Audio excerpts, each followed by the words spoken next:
My life part 4. Even though I was struggling with money and barely making ends meet, I always made sure to be there for my children. I knew that no matter how difficult things got, I had to remain strong for them. However, deep down I knew that the situation I was in wasn't sustainable. I needed to make a change and provide a better future for my children, one where we could feel safe and secure. So I decided to leave the place where I was living, hoping that I might find a better opportunity elsewhere. To start, I turned to social media, asking for advice from fellow Muslims about which countries might be good for single mothers like myself. One day, out of nowhere, a brother in Islam, whom I didn't know personally, contacted me. He mentioned that he knew another brother who might be able to help me. However, this brother didn't have social media, so I couldn't reach him through the usual means.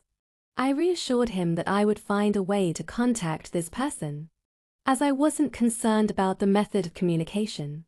When I finally spoke to this brother, I shared some details about my situation. I wanted him to understand who he was potentially helping, as I didn't want to burden anyone without them knowing exactly what I was going through. This brother, in his kindness, suggested something I hadn't considered. He asked, "Isn't it better for you to get married and be provided for, rather than struggling on your own?"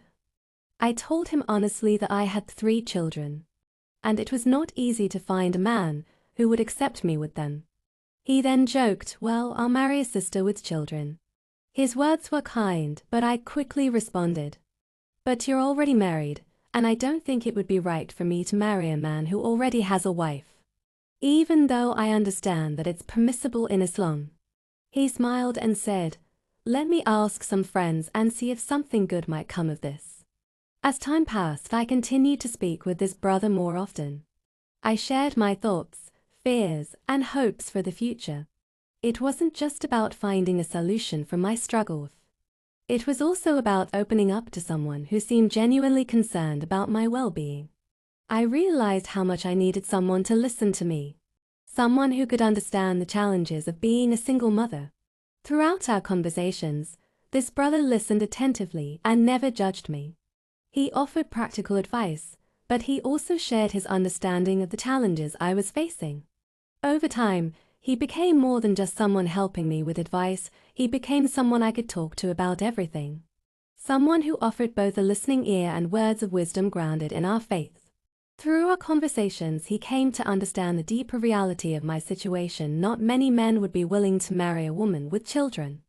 Even though I was only 29 years old, my 3 children, whom I love dearly, made it difficult for me to find a partner. But for me, my children were my everything. I would never choose anyone over them, no matter the hardships I had to face. I knew that Allah had blessed me with them, and I would protect and cherish them no matter what. After a few months of continued conversations, I found myself developing feelings for this brother.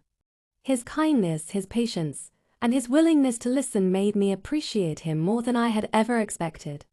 I felt that he truly cared for my well-being, and I began to trust him in a way I hadn't with anyone else. He wasn't just helping me out of a sense of duty or charity. He genuinely seemed to want to ease my burden. One day, I made a decision that was both difficult and freeing. I took a deep breath and said, "I'm serious. Why wouldn't you marry me?" His response shocked me. He was a married man with children, and on top of that, he was 20 years older than I was. He said, "Please think this over carefully. I don't think I fit into the picture you have for your life." His words were thoughtful, but what I saw in him wasn't just an older man or a married man. I saw someone who embodied the qualities of a true man in Islam: patience, kindness, and a deep understanding of responsibility. He wasn't looking for someone to complete him. He was offering to help complete my family, to help me in my struggle, even though he knew it wouldn't be easy. I admired that more than I can express. In Islam, a true man is someone who upholds the rights of others, who takes responsibility for those around him, and who doesn't run away from challenges. And that's what he was offering me: someone who would stand by me, not just for himself, but for the sake of Allah. This wasn't an easy decision for either of us. He knew the challenges it would bring. But so did I. Yet what stood out to me was how much he cared about my feelings. How much he considered the realities of my life. It made me realize that sometimes the best decisions are the ones that come from a place of sincere love and compassion. Guided by the principles of Islam,